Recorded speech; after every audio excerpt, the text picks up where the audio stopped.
Hello दोस्तों, welcome back to our channel judiciary by PW. मैं अपूर शर्मा स्वागत करता हूं जुडिशरी बाय पीडब्ल्यू के इस यूट्यूब प्लेटफॉर्म पर। और आज हम भारतीय नागरिक सुरक्षा संहिता बीएनएसएस 2023 के लेक्चर नंबर 5 पर हैं। और लेक्चर नंबर 5 में आज हम सेक्शन नंबर 2 को कंप्लीट करेंगे, जहां पर इंपॉर्टेंट डेफिनेशंस मैं आपको कवर कराने वाला हूं। Very good evening all of you. एक बार जल्दी से मुझे बता दीजिए मेरी आवाज क्लियर है और बोर्ड आप लोगों को क्लियरली विजिबल है, तो हम सेशन को स्टार्ट कर सकते हैं। अगर लास्ट सेशन की बात करें, लास्ट क्लास आपने देखी होगी, तो लास्ट क्लास में हमने जो है सेक्शन नंबर पे पहले प्रीएम्बल पढ़ा था और फिर सेक्शन नंबर 2 के दो क्लॉजेस को पढ़ लिया था, जो है ए और बी हम पढ़ चुके थे। और आज उसी के आगे हम जो है क्या करने वाले हैं, इस क्लास को कंटिन्यू करने वाले हैं। Very good evening, very good evening. Board clear है और आपको बोर्ड के साथ साथ यहां पर जो है पूरी तरीके से मेरी आवाज सुनाई दे रही है। चलिए स्टार्ट करते हैं आज के इस इंपॉर्टेंट सेशन को। ठीक है, डेफिनेशंस आज कवर कर लेंगे, सेक्शन 2 हम पूरी तरीके से कंप्लीट कर लेंगे। उससे पहले अगर अभी तक आप मुझसे कनेक्ट नहीं हुए हैं और डायरेक्टली कनेक्ट होना चाहते हैं, अपूर सर जुडिशरी वाला ये मेरा टेलीग्राम ग्रुप है, यहां पर कनेक्ट हो जाइए। डेली बेसिस पर अपने सारे डाउट्स मुझसे यहां पर पूछे जा सकते हैं। और अगर आप डायरेक्टली सर्च नहीं कर पा रहे हैं तो इसको स्कैन कर लीजिए, स्क्रीनशॉट लेकर स्कैन करके भी डायरेक्टली मुझसे कनेक्ट हो सकते हैं। डेली बेसिस पर बीएनएसएस की ये जो मास्टर क्लास सीरीज चल रही है, इसके अगर फ्री नोट्स आपको लेने हैं तो आपको क्या करना है, बहुत ही सिंपल मेथड है। पीडब्ल्यू ऐप पर जाइए। पीडब्ल्यू ऐप पर जब आप जाएंगे, वहां पर लॉ के सेगमेंट में जुडिशरी सर्च कीजिएगा। जब आप जुडिशरी में पहुंचेंगे, वहां पर आपको बिल्कुल फ्री ऑफ कॉस्ट मिल जाएगा BNSS master classes by Apoor Sharma. यहां से आप डेली बेसिस पर होने वाली इन क्लासेस की क्या कर सकते हैं, आप पीडीएफ को डाउनलोड कर सकते हैं। क्या मेरी वॉइस ब्रेक हो रही है? प्लीज एवरीवन जल्दी से बताइए। हाँ जी, क्या मेरी आवाज में आपको कोई दिक्कत आ रही है? मैं एक बार खुद भी चेक कर लेता हूं ऐसा क्यों हो रहा है। एक स्टूडेंट लिख रहे हैं कि आवाज में दिक्कत आ रही है, वॉइस ब्रेक हो रही है। जस्ट सेक, हम खुद चेक कर रहे हैं, सही तो आ रही है, नहीं हो रही, वॉइस ब्रेक नहीं हो रही।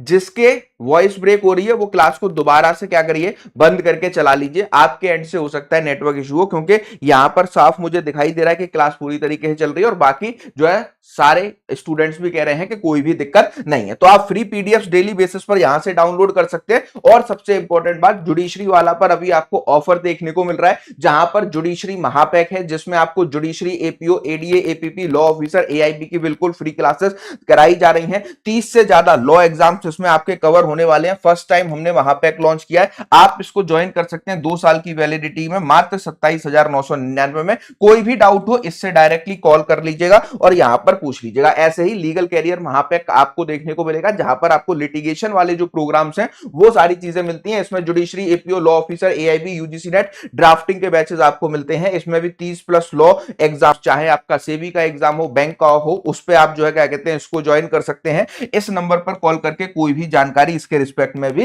ली जा सकती है। चलिए आ जाते हैं आज के इस इंपॉर्टेंट सेशन पे। सबसे पहले कल हमने देखा था कि लास्ट क्लास में हमने जो है बेटा अपना सेक्शन 2 को पढ़ना स्टार्ट कर दिया था। इसमें हमने ऑडियो वीडियो इलेक्ट्रॉनिक मींस की डेफिनेशन को पढ़ लिया था। इसके साथ साथ बेल भी मैंने आपको पढ़ा दिया था कि बेल होता क्या है, बेल बॉन्ड क्या होता है, और आपको जो है बेल कब दी जाती है और कितने तरीके की बेल होती है, ये सब चीजें हमने कवर कर ली थी। अब आते हैं हम अपने थर्ड जो है क्या कहते हैं, थर्ड डेफिनेशन पर, दैट इज बेलेबल ऑफेंस। ठीक है, अब बेलेबल ऑफेंस कहां पर दिया गया है? अब देखो, बेलेबल ऑफेंस को यहां पर डिफाइन नहीं किया गया कि बेलेबल ऑफेंसेस कौन से ऑफेंसेस होंगे। ठीक है, इनको बस हमें इतना रेफरेंस देकर बता दिया गया है कि बेलेबल ऑफेंसेस वो ऑफेंसेस होंगे जो कि आपके फर्स्ट शेड्यूल में बताए गए हैं। ठीक है, अब ये नहीं बताया कि बेलेबल ऑफेंसेस आप कौन से ऑफेंसेस को मानोगे, नॉन बेलेबल ऑफेंसेस कौन से ऑफेंसेस होंगे। सीधे बोला गया है कि आप फर्स्ट शेड्यूल पर जाइए, फर्स्ट शेड्यूल में जाकर के आप देख लीजिए। ठीक है, तो एक बार हम जो है इसको अपने जो मैंने डायग्राम बनाया उससे पढ़ते हैं। इसमें बता रहा है, bailable offences means an offence which is shown as bailable in the first schedule. ठीक है, जो आपको फर्स्ट शेड्यूल ऑफ बीएनएसएस मैंने बताया था, 6 कॉलम्स की एक टेबल दी गई है, जहां पर आपको bailable, non bailable, cognizable, non cognizable, कौन सा कोर्ट ट्रायल करेगा, ये सारी चीजें जो है दिखाई जाएंगी। ठीक है, तो अब यहां पर लिख रहा है bailable offence bailable offence means an offence which is shown as bailable in first schedule, और अब देखो और वर्ड लिखा है आगे, क्या लिखता है, which is made bailable by any other law for the time being in force. अब इसको यहां पर जो है क्या करना होगा, हमको थोड़ा सा समझना होगा। सबसे पहले बीएनएसएस ने हमको बता दिया कि बेलेबल ऑफेंसेस अगर आपको देखने हैं तो बेलेबल ऑफेंसेस देखने के लिए आप कहां पर जाएंगे, आप फर्स्ट शेड्यूल में जाएंगे, ठीक है। तो आपको सारी चीजें यहां पर पता चल जाएंगी, फर्स्ट शेड्यूल में कौन से ऑफेंसेस बेलेबल हैं, कौन से ऑफेंसेस नॉन अवेलेबल है। दूसरी बात यहां पर क्या कहता है, दूसरी बात यहां पर और लगा के बोला गया कि अगर कोई स्पेशल लॉ है, ठीक है, स्पेशल लॉ है, उस लॉ के अंदर भी अदर ऑफेंसेस को डिफाइन किया गया है, ठीक है। जैसे जुवेनाइल जस्टिस हो गया, पॉक्सो एक्ट हो गया, तो ये हमारे स्पेशल लॉ है। उन स्पेशल लॉ के अंदर जितने भी सेक्शंस हैं और उनका वहां पर भी बेलेबल डिक्लेयर किया गया है, तो आप क्रिमिनल ट्रायल के लिए इस सेक्शन में उनको भी क्या मानेंगे, बेलेबल मानेंगे, ठीक है। ये दो बात आपको बताई गई है। अब बेलेबल नॉन बेलेबल का क्या मतलब होता है, इसको मैं आपको एक छोटे से एग्जांपल से समझा देता हूं, ठीक है, ध्यान से समझिएगा। बेलेबल ऑफेंसेस वो ऑफेंसेस होते हैं, ठीक है, जिसमें आप बेल क्या कर सकते हैं, bail as a matter of right claim कर सकते हैं, ठीक है। बेल लेना आपका अधिकार बन जाता है, ठीक है। नॉन बेलेबल ऑफेंसेस की बात करें तो नॉन बेलेबल ऑफेंसेस वो ऑफेंसेस हैं जहां पर bail as a matter of right आप क्लेम नहीं कर सकते, ठीक है। As a matter of right आप क्लेम नहीं करोगे बेल को, ठीक है। बेल आपको मिलेगी, ठीक है, इसमें बेल ऐसा नहीं है कि नॉन बेलेबल ऑफेंसेस में बेल नहीं मिलेगी, बेल तो मिलेगी नॉन बेलेबल ऑफेंसेस में, लेकिन ये डिसाइड कौन करेगा, ये डिसाइड करेगा आपका कोर्ट ऑफ लॉ, ठीक है। आपका court, judicial magistrate will decide कि नॉन बेलेबल केसेस में आपको बेल दी जानी है या फिर नहीं। लेकिन बेलेबल ऑफेंसेस में bail as a matter of right होगी, आप जाके क्लेम कर सकते हो, और कोर्ट या फिर पुलिस ऑफिसर जब तक इस बेल को डिनाई नहीं कर सकते जब तक उनके पास वैलिड रीजंस ना हो, ठीक है, वैलिड रीजंस ना हो तब तक इस बेल को, बेलेबल ऑफेंसेस की बेल को जो है क्या नहीं किया जा सकता, मना नहीं किया जा सकता। और तीसरी, ये जो बेलेबल ऑफेंसेस के नेचर के ऑफेंस आपको देखने को मिलेंगे, ये वो ऑफेंसेस होंगे जो कि लेस जो है क्या है, लेस हार्मिंग नेचर के हैं, लेस जो है हार्मिंग है, ठीक है। तो यहां पर आप देखेंगे कि ये क्या है, ये लेस हार्मिंग नेचर के ऑफेंसेस हैं, उसमें आपके बेलेबल ऑफेंसेस को रखा गया है। अगर आप फर्स्ट शेड्यूल में भी जाएंगे तो आप देखेंगे जिनमें कम पनिशमेंट होती है, छोटे मोटे अपराध जो होते हैं उनको हम जो है बेलेबल ऑफेंस की कैटेगरी में रखते हैं। नॉन बेलेबल में हीनियस क्राइम आ जाते हैं, जितने भी बड़े बड़े हीनियस अपराध हैं वो आ जाते हैं, उसमें आप बेल को as a matter of right claim नहीं कर सकते। It is the discretion of court कि वो चाहे तो आपको बेल दे दे, नहीं अगर उनको ऐसा नहीं लगता कि आपको नहीं देनी है तो वो आपको बेल नहीं देंगे। क्लियर है इतनी बात सभी को, ठीक है। तो यही बात आपकी यहां पर जो है क्या किया गया है, यही बात आपकी यहां पर लिखी गई है, ठीक है। क्लियर हो गया सभी को, चलिए वेरी गुड, चलिए वेरी नाइस, ठीक है। तो यही बात आपकी यहां पर साफ साफ लिखी गई है, बेलेबल और नॉन बेलेबल में। अब आपको ये चीजें समझ में आ गई होंगी, ठीक है। अगर बेलेबल ऑफेंसेस की बात करें तो हर्ट हो गया, डिफॉर्मेशन हो गया, माइनर छोटे मोटी चोरी हो गई, वो आ जाते हैं। नॉन बेलेबल में मर्डर, रेप, डकैती, जो हीनियस क्राइम्स होते हैं वो इसमें आपके पूरी तरीके से आ जाते हैं। क्लियर है, ठीक है। तो ये है आपकी बेलेबल ऑफेंस की डेफिनेशन। चलिए नेक्स्ट डेफिनेशन पे अगर हम बात करते हैं बेलेबल ऑफेंसेस की, तो बेलेबल ऑफेंसेस में आप bail as a matter of right claim कर सकते हैं और ये आपको डिनाई नहीं की जा सकती, ठीक है। नेक्स्ट अगर डेफिनेशन की बात करें तो एक बार बेयर एक्ट खोलेंगे, ठीक है। नेक्स्ट आप बात करोगे तो यहां पर आपको बेल बॉन्ड दिखाई देगा और बॉन्ड दिखाई देगा। ये मैं लास्ट क्लास में आपको समझा चुका हूं। लास्ट क्लास जिन लोगों ने देखी थी उन्हें बेल बॉन्ड और बेल बॉन्ड और बेल बॉन्ड और बॉन्ड का मतलब पता होगा, ठीक है।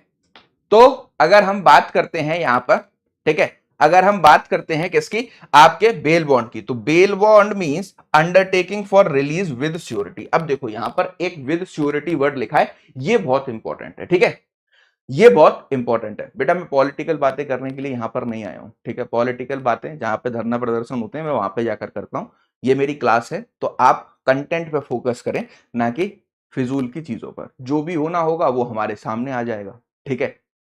तो हमें अपने क्लास पर फोकस करना चाहिए, बाकी अदर चीजों पर बाहर की दुनिया में जब हम रहते हैं, जब हम ऑफिशियल कैपेसिटी में क्लास नहीं ले रहे होते तब बातें कर लेते हैं, ठीक है। चलो, तो यहां पर क्या कह रहा है, bail bond means N undertaking for release with surety. अब ध्यान से सुनिए ये क्या कहता है। बेल बॉन्ड को आपको सिंपल समझाने का तरीका है कि अगर किसी भी व्यक्ति को अरेस्ट कर लिया गया है, चाहे पुलिस के द्वारा या फिर उसको पुलिस ने अपने मजिस्ट्रेट के सामने प्रोड्यूस किया, मजिस्ट्रेट ने वहां पर जो है उसको जुडिशियल कस्टडी में भेज दिया, अब वो व्यक्ति जो है बेल मांगने आ रहा है, तो उसको दो तरीके से बेल दी जा सकती है। एक तो पर्सनल बॉन्ड साइन कराकर, जहां पर उसे कोई भी थर्ड पार्टी की रिक्वायरमेंट नहीं है। एक होती है विद श्योरिटी बेल, जहां पर उस व्यक्ति को छोड़ा तो जा रहा है कोर्ट के द्वारा, बेल तो दी जा रही है सर्टेन कंडीशन लगा के, लेकिन उसकी बेल बॉन्ड को साइन करने के लिए एक थर्ड पर्सन वहां पर मौजूद है, जो कि ये गारंटी ले रहा है कि जब भी इस व्यक्ति को जिसका बेल बॉन्ड साइन किया जा रहा है, इसको कोर्ट में बुलाया जाएगा, तब ये व्यक्ति आपके सामने प्रोड्यूस होगा। मतलब अगर बेल हमें थर्ड पर्सन की गारंटी पर मिल रही है तो हम उसको क्या कहते हैं, बेल बॉन्ड कहते हैं। वही लिखा है विद श्योरिटी, वर्ड का यही मतलब है। ठीक है, जैसे अगर इसका एग्जाम्पल आप लेना चाहें तो इसका बहुत ही सिंपल एग्जाम्पल है। मान लेते हैं राम ने कोई जो है क्या किया है, राम ने कोई अपराध किया है। ठीक है, राम अभी इस समय जेल में बंद है। ठीक, इसका बेल एप्लीकेशन, इसकी बेल एप्लीकेशन इसके एडवोकेट ने कहां पर लगाई, कोर्ट ऑफ लॉ में लगाई, कोर्ट में लगा दी। ठीक है, अब कोर्ट ये कह रही है कि हाँ हम आपकी बेल को अलाउ तो कर देंगे, बेल को अलाउ कर देंगे, मतलब राम को जेल से बाहर भेज दिया जाएगा और राम को बेल मिल जाएगी, लेकिन इसके लिए आपकी जो बेल की 5 कंडीशन है वो तो फुलफिल करनी ही करनी है, लेकिन छठवीं सबसे इंपॉर्टेंट कंडीशन आपको फुलफिल करनी है, दैट इज कि आपकी गारंटी कि आप ये पांचों बातें मानोगे, इसके लिए हमें एक थर्ड पर्सन चाहिए होगा। तो राम यहां पर क्या करता है, राम यहां पर एक थर्ड पर्सन को अरेंज करेगा।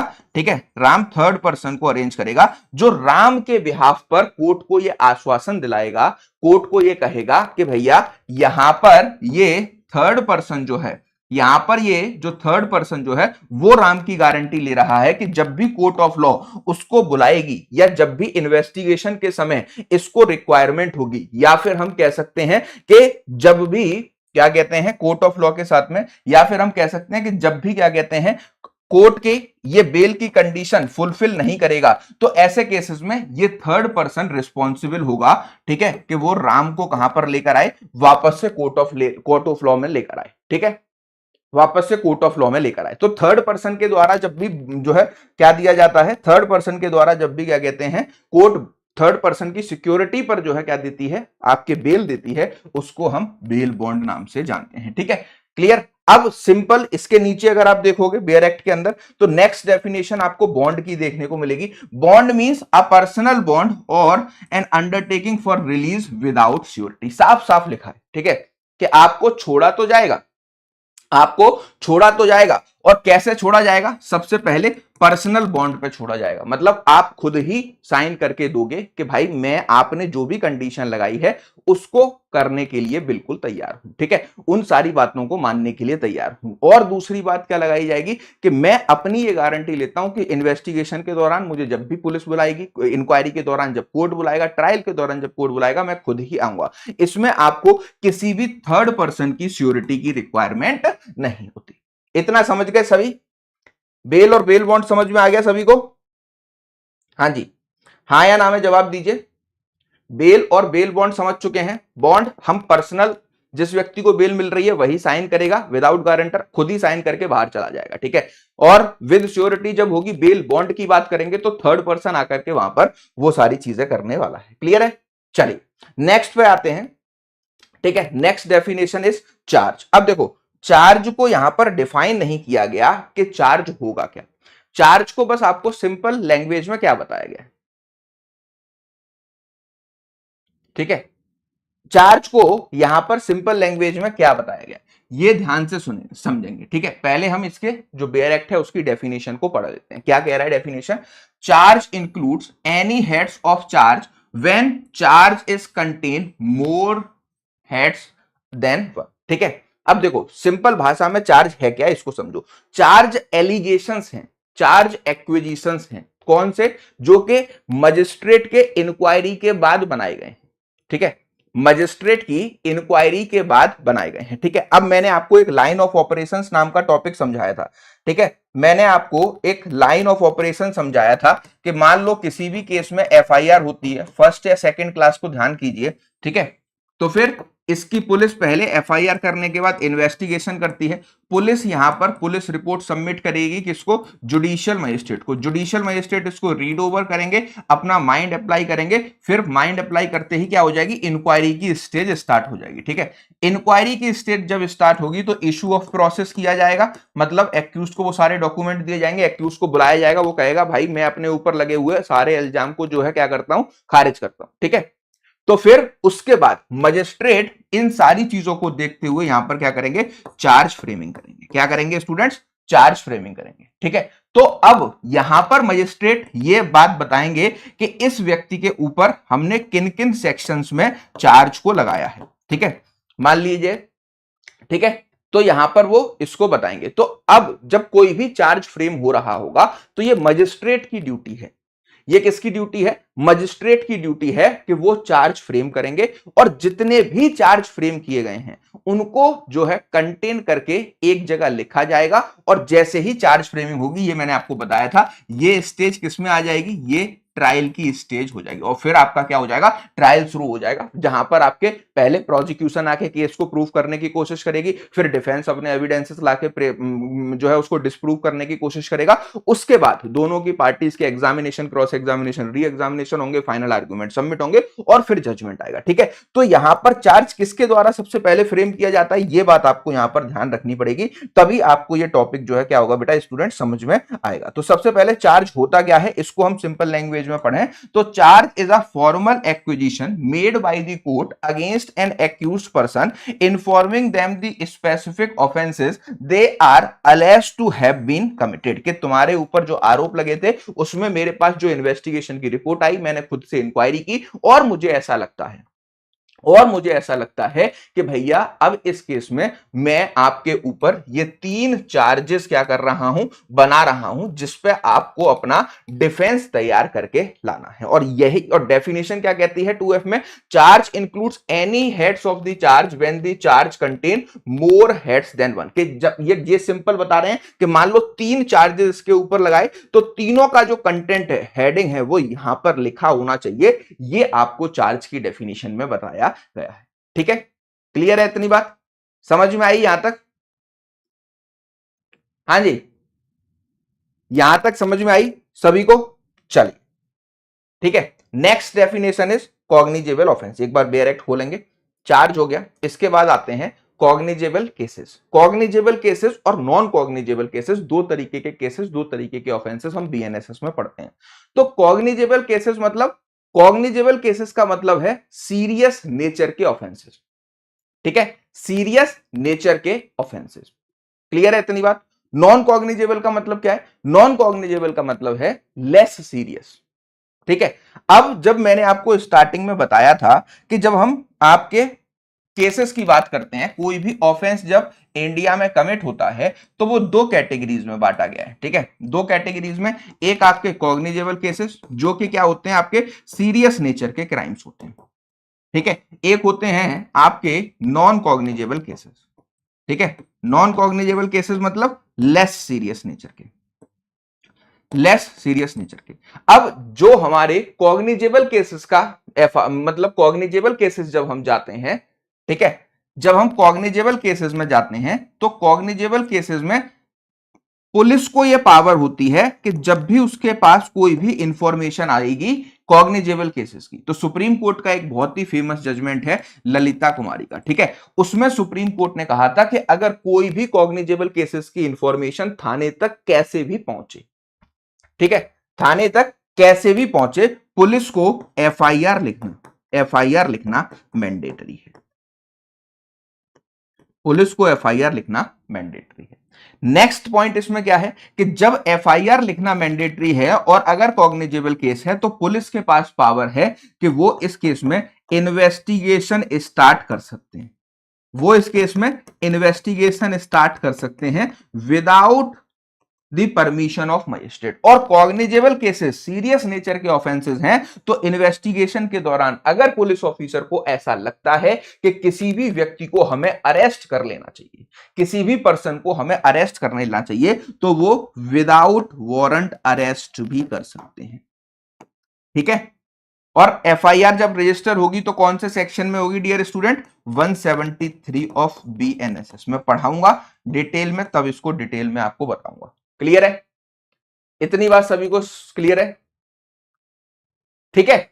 नाउ नॉन सीरियस केसेस जिनको नॉन कॉग्निजेबल केसेस की कैटेगरी में रखा है, उसकी अगर कोई भी information officer in charge of police station के पास आती है तो वो इस केस में क्या करेंगे? एनसीआर डायरी होती है एक, ठीक है, स्टेट गवर्नमेंट के द्वारा दी गई, उस रजिस्टर में इसको क्या करते हैं? उस रजिस्टर में इसको जो है लिखते हैं, उसमें इसको क्या करते हैं? उसमें लिखते हैं, और ये प्रोसेस होता है 174 का। अब इस केस में जब नॉन कॉग्निजेबल केसेस की रिपोर्ट मजिस्ट्रेट के सामने आती है तो इस केस में मजिस्ट्रेट यहां पर पुलिस वाले के पास ना तो इन्वेस्टिगेशन स्टार्ट करने का अधिकार होता है, वो अब इन्वेस्टिगेशन खुद से स्टार्ट नहीं कर सकते, अपनी मर्जी से स्टार्ट नहीं कर सकते। यहां पर इन्वेस्टिगेशन स्टार्ट करने के लिए उन्हें जुडिशियल मजिस्ट्रेट की पहले क्या लगेगी? परमिशन लगेगी। ठीक है। सेकंड, ये यहां पर किसी को विदाउट वारंट अरेस्ट भी नहीं कर सकते, विदाउट वारंट इसमें अरेस्ट नहीं कर सकते। ठीक है, no arrest, without warrant arrest नहीं कर सकते। इसमें आपको वारंट लेना होता है, तभी क्या करते हैं? तभी आप इसमें जो है क्या कर पाते हो? आप पूरी तरीके से नॉन कॉग्निजेबल केसेस में अरेस्ट कर पाते हो। क्लियर है? तो अब यहां पर चलते हैं हम अपने बेयर एक्ट पर, डेफिनेशन पर एक बार आइए। क्या कहता है? Cognizable offence means an offence for which and cognizable cases means a case in which a police officer, देखो पुलिस ऑफिसर मे वर्ड का इस्तेमाल है तो it is the discretion of police officer कि वो आगे लिखी गई बातों को माने या फिर ना माने। क्या कहता है? A police officer may, in accordance with the first schedule or under any other law for the time being enforce, ठीक है, सिंपल भाषा में कि बीएनएसएस के फर्स्ट शेड्यूल के अंदर या फिर भारत में कोई भी अदर लॉ इन्फोर्स में है, उसकी बातों को ध्यान में रखते हुए अरेस्ट विदाउट वारंट, किसी भी व्यक्ति को अरेस्ट कर सकता है विदाउट वारंट। क्लियर है? क्लियर है इतनी बात सभी को? हाँ जी, आ गया समझ में? कॉग्निजेबल केस समझ में आया? हमने कॉग्निजेबल के साथ नॉन कॉग्निजेबल भी समझ लिया। ठीक है, तो कॉग्निजेबल केसेस जहां पर पुलिस को विदाउट वारंट अरेस्ट करने की पावर है, तो आप यहीं से आइडिया लगा सकते हैं कि ये कौन से ऑफेंसेस की बात हो रही है? ये सीरियस ऑफेंसेस की बात हो रही है, हीनियस क्राइम्स की बात हो रही है। क्लियर है? Very good. Now come to the next part, section 2 clause 1 sub clause H. ठीक है, क्या कह रहा है? कंप्लेंट की बात कर रहा है। अब कंप्लेंट मैंने आपको बताया था, कंप्लेंट किसको होती है? कंप्लेंट होती है मजिस्ट्रेट को। मैंने बताया था ना कि कंप्लेंट डायरेक्टली मजिस्ट्रेट को करते हैं, तो उसी वर्ड को यहां पर क्या किया गया है? डिफाइन किया गया है। ठीक है, उसी वर्ड को यहां पर डिफाइन किया गया है। चलिए एक बार कंप्लेंट देख लेते हैं। कंप्लेंट में क्या लिखा है? Complaint means any allegation made orally और इन राइटिंग। ठीक है, कोई भी एलिगेशंस जो लगाए जा रहे हैं, कैसे? ओरली बोलकर या फिर लिखित में।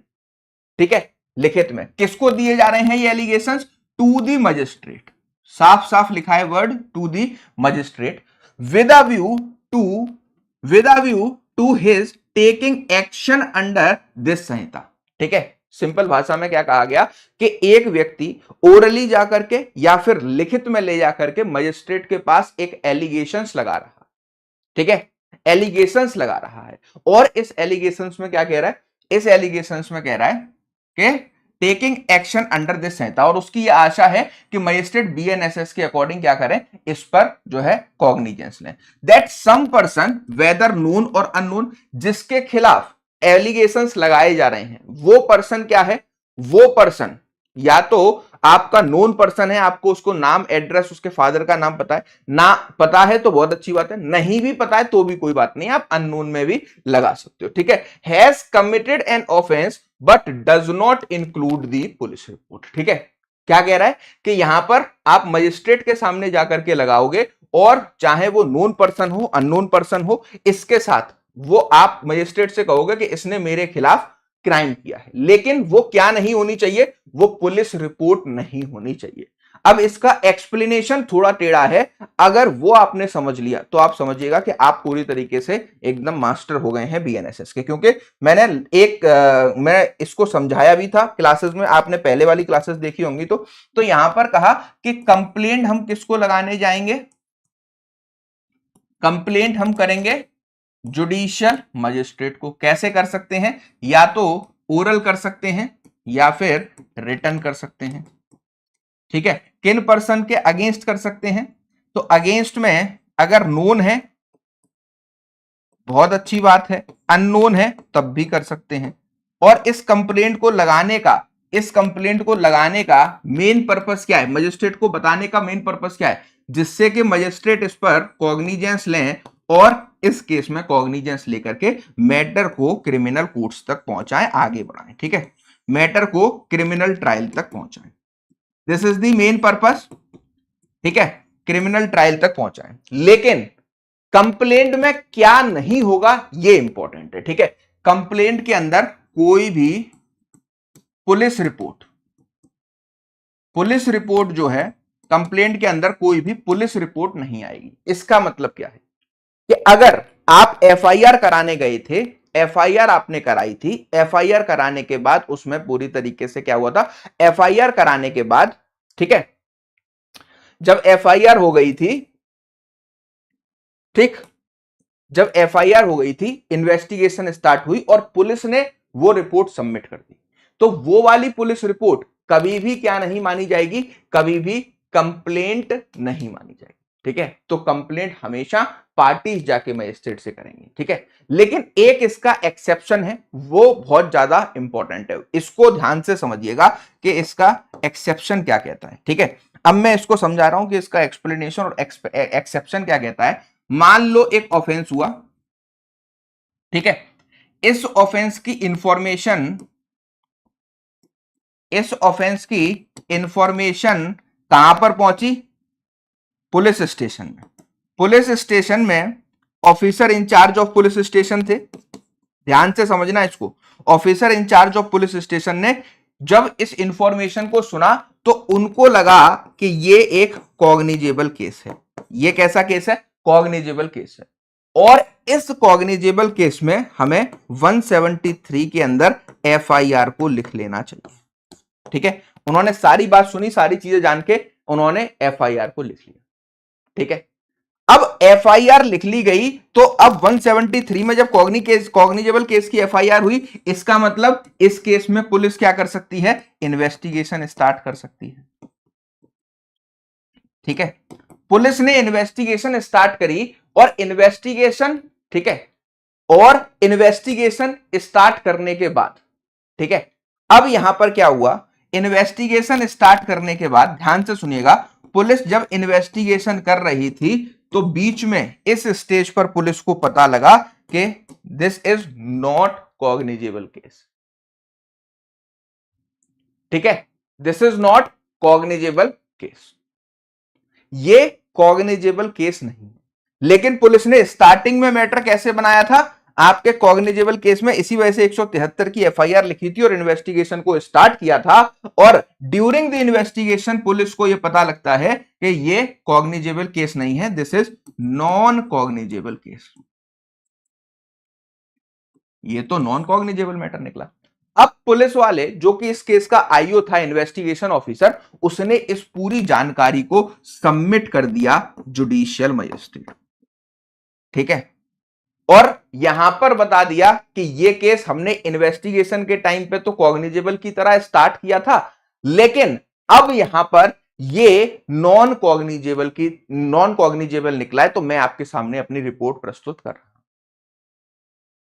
ठीक है, क्लियर है, समझ गए इतनी बात।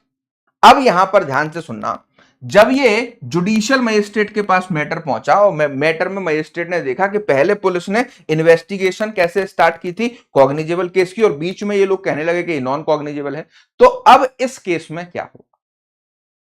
ठीक है, अब इस केस में क्या होगा यह समझने वाली बात है। इस केस में एक्सप्लेनेशन ने बताया, एक्सेप्शन ने बताया कि जुडिशियल मजिस्ट्रेट इस पूरे केस के जो भी इन्वेस्टिगेशन की रिपोर्ट आई है, जो भी इन्वेस्टिगेशन की रिपोर्ट आई है जिसमें पुलिस ये बता रही है कि वो नॉन कॉग्निजेबल है आफ्टर डूइंग द इन्वेस्टिगेशन, इस पूरी रिपोर्ट को जो है मजिस्ट्रेट कैसे ट्रीट करेंगे? इसको इसको नॉन कॉग्निजेबल तो पता ही चल गया, इसको कंप्लेंट मान लेंगे।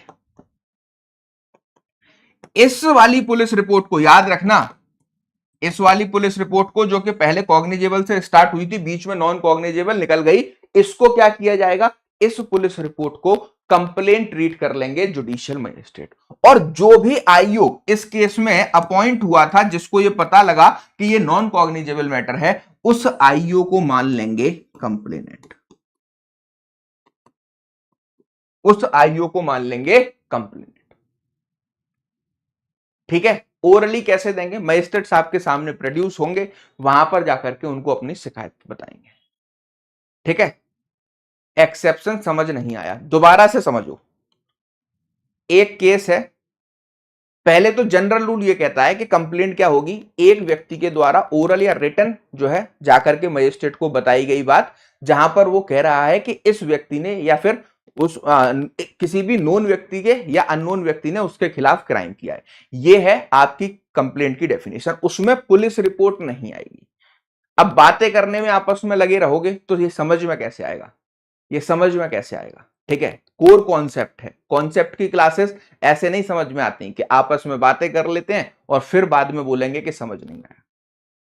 You have to focus on the board, मेरी आवाज पर उस बोर्ड पर फोकस होना चाहिए, तब ये चीज समझ में आएगी। और एक बात बता देता हूं, मैं बेयर एक्ट रीडिंग नहीं करा रहा हूं। बेयर एक्ट रीडिंग करा रहा होता तो ये बताने की जरूरत ही नहीं पड़ती, मैं रीड करके निकल जाता। मैं कॉन्सेप्ट पढ़ाता हूं और इसी वजह से आपसे कहता हूं कि जब भी क्लास हो पूरा 1 घंटा सिर्फ बोर्ड पर आपका क्या रहना चाहिए? फोकस रहना चाहिए। ठीक है, क्लियर है?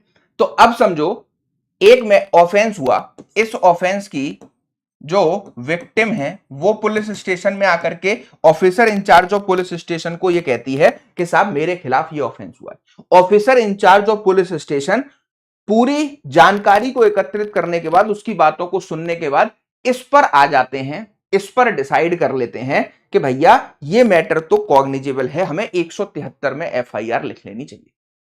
ठीक है, हमें 173 के अंदर एफआईआर लिख लेनी चाहिए।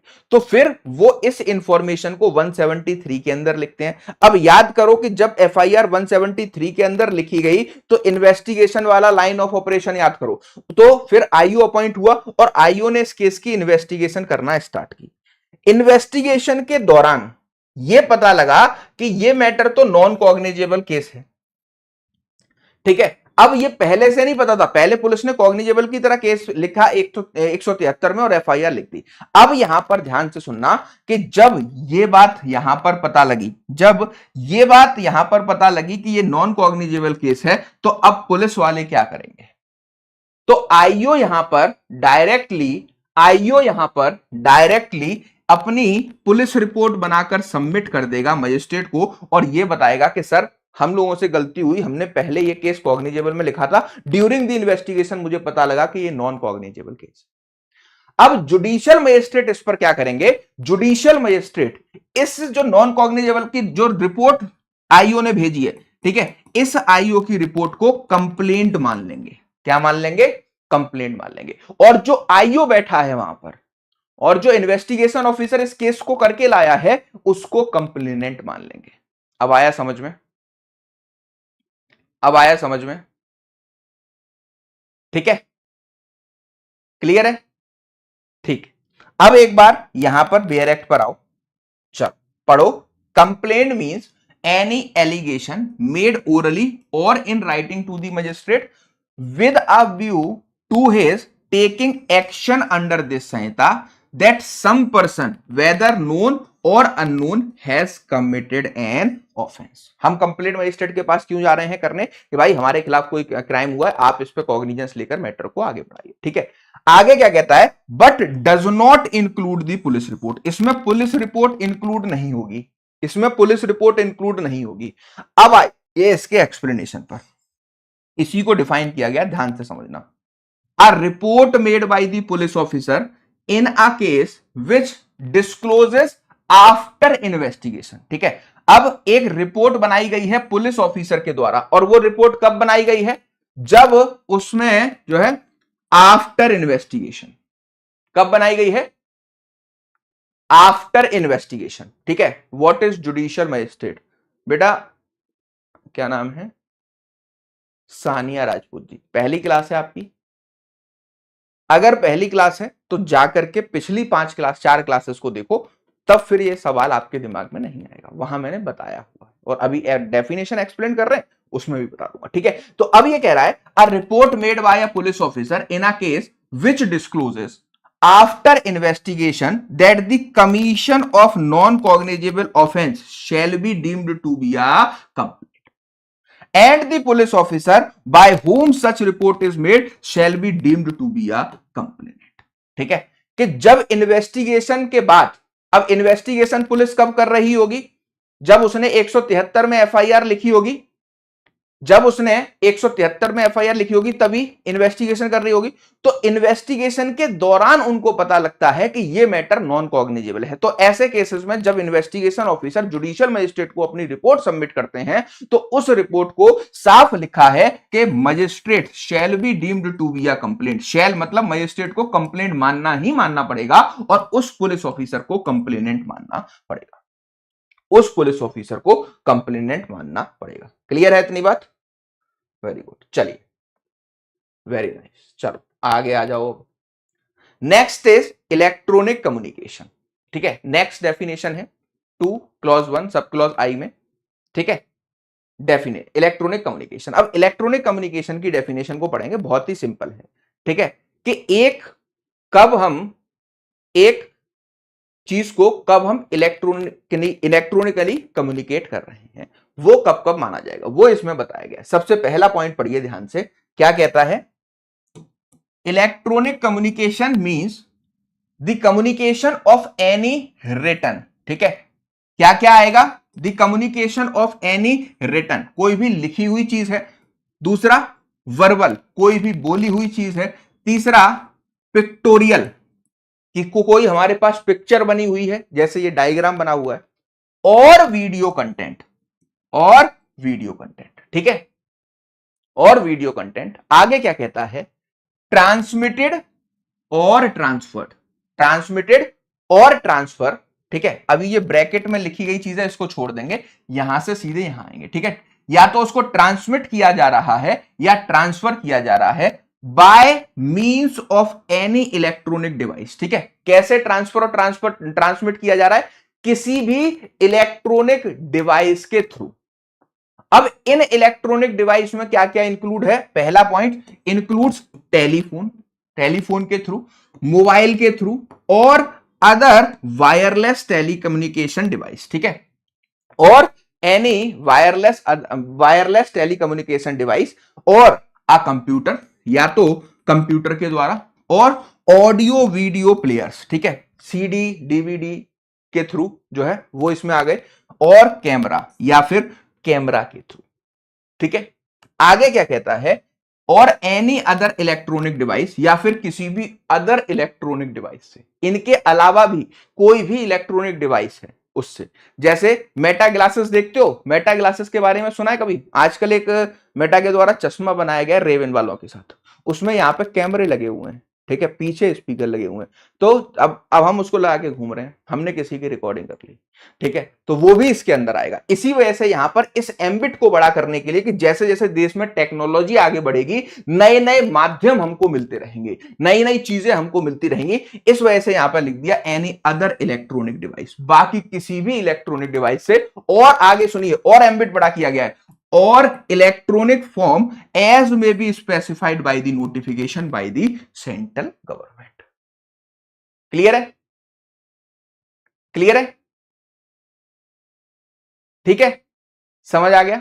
चलो, तो ये हो गया आपका इलेक्ट्रॉनिक कम्युनिकेशन। अब इसमें एक पार्ट हमने छोड़ दिया था, अब यहां पर इसको पढ़ लेते हैं। Whether from one person to another, जहां पर एक इंफॉर्मेशन दूसरे इन सब माध्यमों को मिलाकर के, इन सब डिवाइसेस को मिलाकर के क्या किया जा रहा है, आपको एक पर्सन से दूसरे पर्सन के पास भेजा जा रहा है। ठीक है, और from one device to another, या फिर एक डिवाइस से दूसरे डिवाइस में भेजा जा रहा है। From one person to device, या फिर किसी पर्सन से डिवाइस के अंदर भेजा जा रहा है। और from device to a person, या फिर डिवाइस से किसी पर्सन के पास भेजा जा रहा है। सर मेरा कंफ्यूजन दूर कर दीजिए, 3 बार पूछ लिया है, डज नॉट पुलिस रिपोर्ट का क्या मतलब है? इसमें चार्जशीट और फाइनल इंक्लूड नहीं है, या आप बेटा does not include police report में ना चार्जशीट आएगी ना फाइनल रिपोर्ट आएगी। ठीक है, अब अगर आपने ये मेरी पुरानी क्लासेस देखी होंगी तो उसमें मैंने बताया था कि पुलिस रिपोर्ट को हम 3-4 बातों से बोलते हैं। कहीं पर हम इसको पुलिस रिपोर्ट बोलेंगे, कहीं हम चालान बोलेंगे, ठीक है, कहीं हम इसको क्या बोलेंगे, हम इसको फाइनल रिपोर्ट बोलेंगे, ठीक है, कहीं हम इसको चार्जशीट बोलेंगे। तो does not include police report, तो उसमें ये चारों चीजें नहीं आएंगी। अब क्लियर हुआ सुनीता जी? उसके अंदर ये चारों चीजें नहीं आएंगी। ठीक है, क्लियर है? समझ गए? ये चारों चीजें उसके अंदर नहीं आती। इतनी बात समझ में आई? अब आपका डाउट क्लियर हुआ? तो पुलिस रिपोर्ट के अंदर ना तो फाइनल रिपोर्ट आ रही है, ना क्लोजर रिपोर्ट आ रही है, ना चार्जशीट आ रही है, ना चालान आ रहा है, ना ही आपकी जो है फाइनल रिपोर्ट आ रही है। कोई भी रिपोर्ट नहीं आएगी। समझ गए? कंप्लेंट तो डायरेक्ट मजिस्ट्रेट को करते हैं। अगर पहली क्लास देखी होती तो ये सवाल ही नहीं बनता। चलिए आगे चलते हैं। ये हो गया आपका इलेक्ट्रॉनिक कम्युनिकेशन। ठीक है, नेक्स्ट आइए, नेक्स्ट है आपका हाई कोर्ट। अब देखो हाई कोर्ट बहुत सिंपल डेफिनेशन है, बेयर एक्ट से साधारणतः रीड की जा सकती है।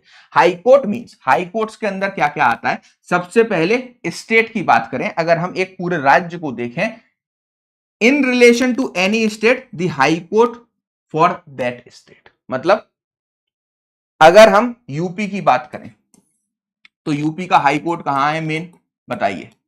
ठीक है, एमपी की बात करें तो एमपी का हाई कोर्ट कहां है? इसके बाद हम बात कर लें जो है उत्तराखंड की, इसके बाद हम बात कर लें छत्तीसगढ़ की। तो जो भी राज्य है उस राज्य का जो हाई कोर्ट है, जो भी राज्य है उस राज्य का जो भी हाई कोर्ट है उसके बारे में लिखा गया। दूसरा पॉइंट क्या कहता है? Union territories under a state high court. अब देखो बहुत सारे आपको ऐसे एग्जांपल भारत में देखने को मिलते हैं जहां पर एक यूटी है, यूटी का स्टेट के साथ में हाई कोर्ट है। जैसे दिल्ली इसका बेस्ट एग्जांपल है, दिल्ली यूटी है, ठीक है, चंडीगढ़, ठीक है। अब क्या है कि इनके जो हाई कोर्ट्स हैं वो कॉमन है। ठीक है, तो चंडीगढ़ जाओगे तो पंजाब एंड चंडीगढ़ के 3, पंजाब का भी वही हाई कोर्ट है, चंडीगढ़ का भी वही है और हरियाणा का भी वही है।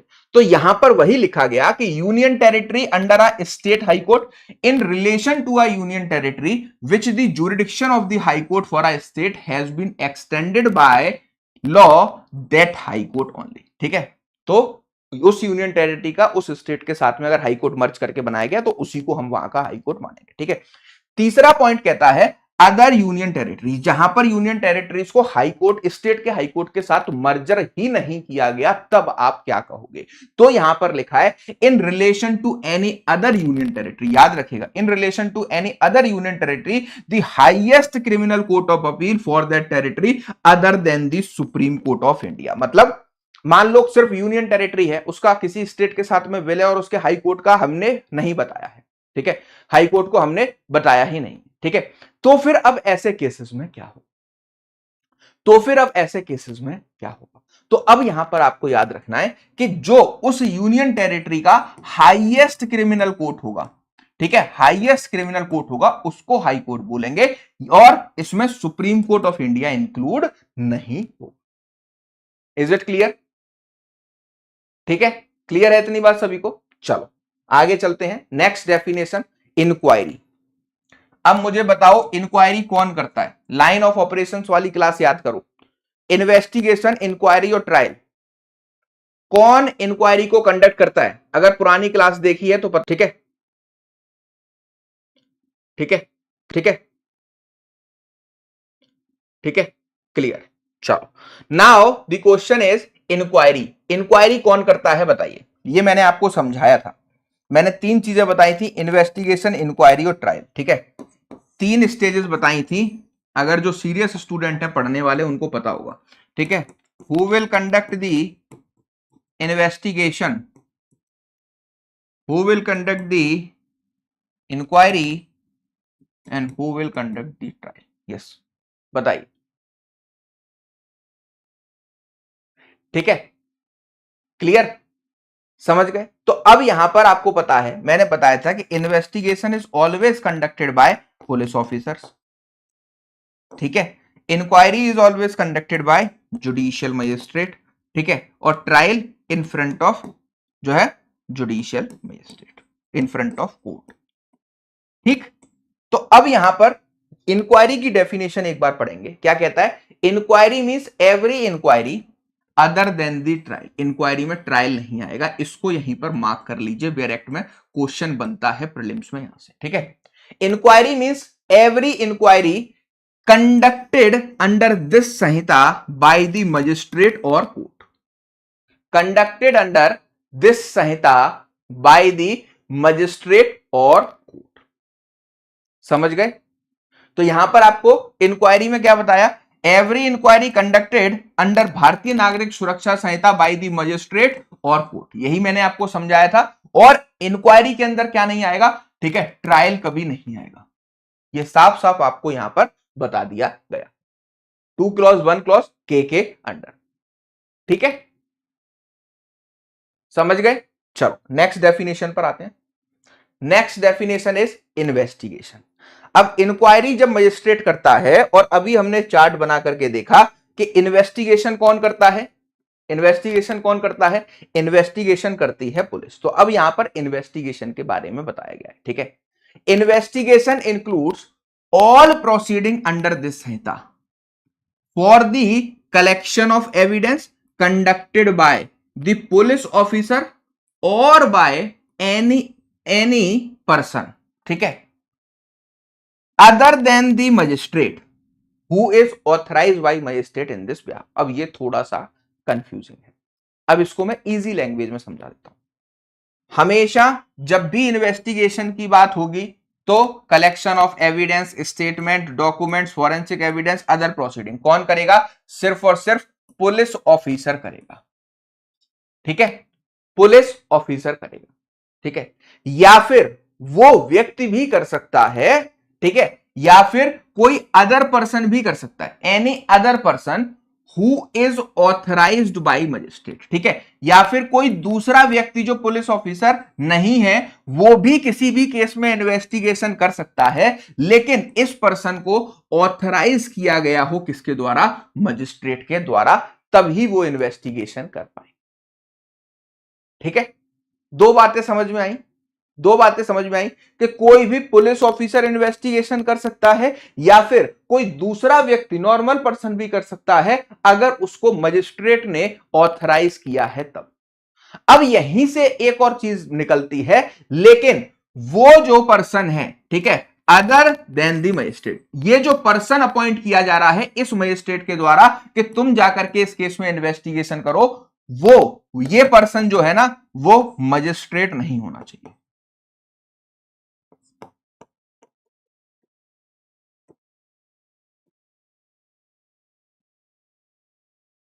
क्या समझे डियर स्टूडेंट? हाँ जी, क्या समझे? तो 3 बातें इससे निकली। सबसे पहले पुलिस वाले इन्वेस्टिगेशन कर सकते हैं, कोई दूसरे व्यक्ति जो पुलिस नहीं है वो भी इन्वेस्टिगेशन कर सकते हैं, लेकिन उनको परमिशन दी हो किसी भी मजिस्ट्रेट ने। लेकिन मजिस्ट्रेट खुद कभी इन्वेस्टिगेशन नहीं कर सकता। ये 3 बातें आपको इन्वेस्टिगेशन में याद रखनी होती हैं, ये इंपॉर्टेंट बातें हैं, इससे क्वेश्चन बनता है। क्लियर है? क्लियर है इतनी बात सभी को?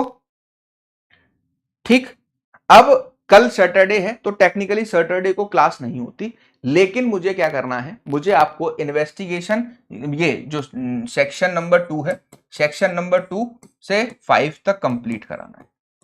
ठीक है, तो कल सैटरडे होने के बावजूद भी इस हफ्ते में छुट्टियां भी बहुत रही, बहुत सारे डे सेलिब्रेशन थे, ये थे, तो इस सैटरडे को कल हमारी 5 बजे क्लास होगी, जहां पर मैं आपको ये सेक्शंस, बचे हुए डेफिनेशंस कवर कराऊंगा, ठीक है, बचे हुए डेफिनेशंस कवर कराऊंगा, और इसके बाद जो है आपका सेक्शन 5 तक कल कवर करा दूंगा। फिर हम मंडे से स्टार्ट कर लेंगे डियर स्टूडेंट अपना, मंडे से हम लोग स्टार्ट कर लेंगे अपना सिंपल, ठीक है। तो मंडे को हम लोग अपना स्टार्ट कर लेंगे सेक्शन 6। क्लियर है, समझ में आया?